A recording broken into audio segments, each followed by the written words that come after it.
শুনতে পাচ্ছ আশা, বাড়ির বাবা যাবো না। হ্যাঁ সাগর, আমি আমার আদর্শে অটল। দাড়িপাল্লা প্রতীকই আমার পছন্দ। দেখেছো আশা, 2026-এর এই নির্বাচনে জোয়ার কোন দিকে? চারদিকে শুধু ধানের শীষের জয় জয়কার। এবার পরিবর্তন আসবেই। পরিবর্তন তো আসবেই সাগর, তবে সেটা ধানের শীষ দিয়ে নয়। মানুষ এবার যান বাড়িপাল্লাকেই বেছে নেবে।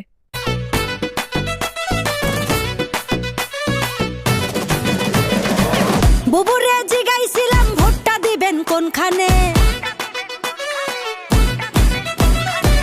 দুলা ভাই চিল্লাই কয় ধানের শীষের মাঝখানে। তুমি না একদম সেকেলে রয়ে গেলে।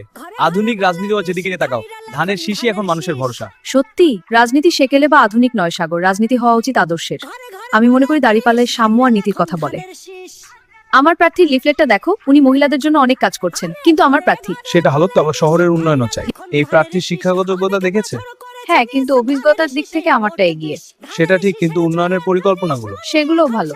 আচ্ছা আশা, আমরা কি এই ভোট নিয়ে ঝগড়া করে খাবার টেবিল তিতে করে ফেলবো? আমি তো কিছু বলিনি, তুমিই শুরু করছো। ঠিক আছে, হ্যাঁ চলো খাই। আশা, তাহলে এটা ঝগড়া? না সাগর, এটা ঝগড়া নয়, এটাই তো গণতন্ত্র। তুমি তোমার ভোট দেবে, আমি আমার। ঠিক বলেছো।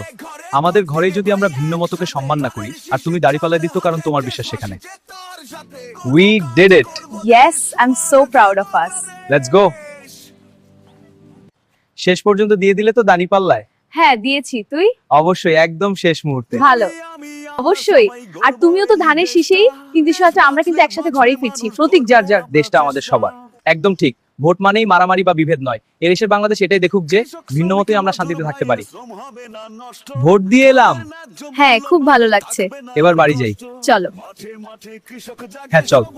ভোট দিয়ে ভালো লাগছে। ঠিক বলেছ। বন্ধুরা সবাই ভোট কেন্দ্রে যাবেন, শান্তির মতো ভোট দিবেন। আমাদের সাবস্ক্রাইব, কমেন্ট, লাইক করে সহযোগিতা করবেন।